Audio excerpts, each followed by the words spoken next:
the science that relates to heat and temperature is physics, but it seems that physicists have been left out of the equation, so to speak. Climatologists have invented their own brand of physics and taught it among themselves in a one-year course, and they have not consulted physicists who are duly qualified and can understand such things as entropy and thermodynamics and radiative heat transfer. We now know, for example, in the 21st century, that the energy in radiation, which is electromagnetic energy, is not always converted to thermal energy, which colloquially we call heat, when it strikes some target. In fact, if that target is hotter than the source of the radiation, there is no conversion to thermal energy at all. This is where they go wrong. NASA originally put out a climate diagram, and an energy diagram as they called it, and it showed the sun warming the earth with its radiation, and then warm air rising and creating this temperature gradient, or lapse rate as they call it, in the lower part of the atmosphere called the troposphere.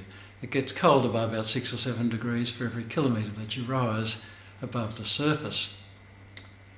And they thought that's how it happened, until they realised, using the equations of physics, the Stefan Boltzmann law as it's called, that the amount of radiation that the sun delivers actually to the Earth's surface after sun has been reflected and absorbed in the atmosphere is nowhere near sufficient to explain the average global mean surface temperature of the Earth, not even within 50 degrees or more. It simply cannot explain it. That might seem strange to you because you stand in the sun and you think it's warming you, but the sun is only directly overhead a very small portion of the Earth at any one time, and when you take the average, you can only achieve a temperature of less than minus 40 degrees centigrade. You can see on the moon that the average temperature is in fact well below zero also, even though the moon's surface receives about twice as much direct solar radiation as the Earth's surface does. So it's not the sun's radiation that is heating the Earth. So NASA thought, oh well, it must be radiation from the atmosphere. And they took out from their website the diagrams that showed the sun supposedly hitting the Earth, and they added what they called back radiation, radiation from the atmosphere. And in fact about twice as much as there was solar radiation. Now this is simply just not valid physics. You cannot add to the solar radiation the radiation from the atmosphere to get the temperature that you'd expect. The temperature of the surface of the Earth and the surface of Venus is not determined by radiation, especially on Venus, where the amount of solar radiation is only about 1/8 of the sun's rays that strike Earth. So there's no way that the temperatures of around 460 degrees C on Venus can be explained by direct solar radiation to the surface. And nor can they be explained by radiation from the atmosphere, because even though the atmosphere gets hot near the surface of Venus, it still cannot radiate as much energy into the surface as the surface is radiating out. Whenever there's a hot place and a cool place, the heat transfer is always from the hot to the cold by radiation. So how does the required energy get into the surface of Venus in particular, and in Earth as well, to explain the average temperature? Yes, on Earth, solar radiation does warm certain small sections of the Earth, and they cool off fairly quickly, but then they start to slow down cooling when it gets to the night, and especially by the early hours of the morning, before dawn. The cooling just about stops. Now think about that, because it cools by many degrees, several degrees anyway, per hour after a very hot day in the afternoon, but it doesn't keep cooling. And that's because it sort of hits a supporting temperature that's supported by the atmosphere. Not by greenhouse gases in the atmosphere, but by nitrogen and oxygen and argon and all the gases in the atmosphere that contain energy. And the reason that this happens is because the effect of gravity is to set up a temperature gradient in the troposphere, making it warmer at the base of the troposphere than it is higher up. This was actually first explained by a well-known and very professional, very experienced and competent physicist Joseph Loschmidt, in 1876, he was the first to realistically determine the size of air molecules, which was quite a feat in those days. He was a brilliant physicist. And he realised that gravity would act on molecules and would speed them up as they went downwards and slow them up as they went upwards. And the speed tells us the temperature on a macro basis. So this is how the temperature gradient is set up. But we've known that for a long time, or at least physicists have. Climatologists completely ignored it. And they thought that there'd be no differences in temperatures in the troposphere if there weren't these greenhouse gases which were supposedly sending energy to the surface, thermal energy to the surface, and raising the surface temperature with their radiation from the cold atmosphere. And that simply cannot happen. So what does happen? We still haven't answered the question, how does the actual required heat, thermal energy we should call it, get into the surface?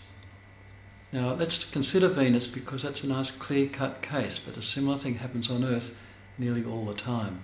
On Venus, the solar radiation cannot raise temperatures above about 150 degrees C at the most. It's rather like how the solar radiation striking the surface of the Moon can only raise its temperature to about 121 or 2 degrees C. Venus a bit closer, gets more solar radiation. That would be around about the approximate temperature that the solar radiation reaching Venus could achieve. And it can only achieve that, it can only raise temperatures way up in the atmosphere that are down around that sort of temperature. They get far hotter as you approach the surface. So our new energy each day is being absorbed and raising the temperature on Venus only in these areas in the upper atmosphere. How does that energy get down to the surface? Because we know that the surface of Venus does in fact rise by about 5 degrees or so over the course of its daytime, which extends roughly 4 months of Earth time. You see, it must cool off on the dark side, and so it must warm up again. You might dispute the 5 degrees figure, but there must be some warming on the sunlit side. Some of the energy from the sun must be getting down to the surface. Think about it. That means the energy is going from a less hot region to a hotter region. And you probably think your schoolboy physics tells you that can't happen. But it can. We're talking about what's called the second law of thermodynamics in physics. A simple form of the thermodynamics law is that heat does go from just hot to cold. But that is only always true for energy that's transferred by non-radiative processes in a horizontal plane. When you have gravity coming into the picture over a range of altitudes, the whole thing changes. Because remember, gravity has set up this temperature gradient, which is actually the state of what we call thermodynamic equilibrium. You can think of this temperature gradient, if you can imagine a graph of it, as being the equivalent of a level lake. When rainwater falls on a part of a level lake, gravity spreads it out over the rest of the lake. In the same sort of way, when new thermal energy is absorbed in the upper atmosphere from the new solar radiation at the beginning of each day and raises the temperature in the upper atmosphere, it disturbs this state of equilibrium.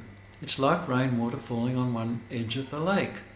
The new energy spreads out in all directions, because what happens is that if you can imagine that graph of temperature against altitude, which is not a level line, it's got a slope to it, it will rise to a new but parallel position. So if energy is being added to the top of the atmosphere, some of that energy has to go downwards in order to raise the lower parts of that graph of temperature up to its new parallel position. Gravity will keep ensuring that the gradient will tend to return to its normal form, its normal value. And if there was no radiation within the atmosphere, that value, that gradient, would be about 9.8 centigrade degrees per kilometre. But we know that water vapour reduces the gradient. Climatologists think it's entirely due to the release of what they call latent heat, when the water evaporates from the ocean and subsequently it condenses again. That plays some part, But a major part, I believe, is caused by the fact that whenever you have two bodies at different temperatures radiating towards each other, there's a tendency for their temperatures to level out.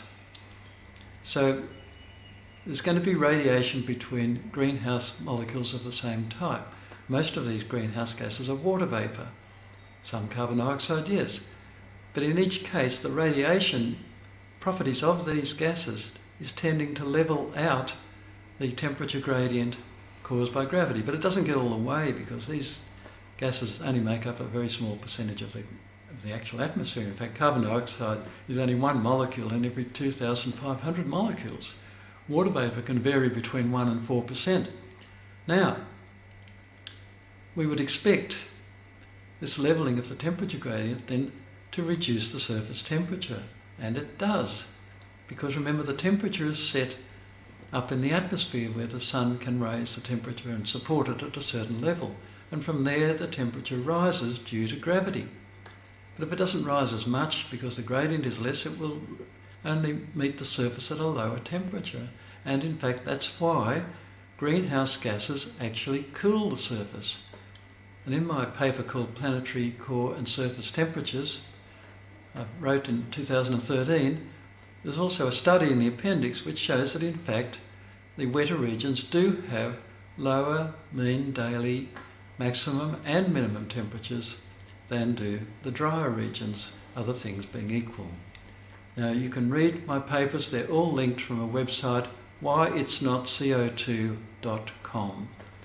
whyitsnotco figure2.com. So have a look at that, read the papers, and I assure you that the physics therein is correct. And of course this has huge ramifications. I believe many climatologists and people realise that it is wrong. Over 30,000 scientists have signed a petition saying that it's wrong, that mankind does not cause global warming. What does?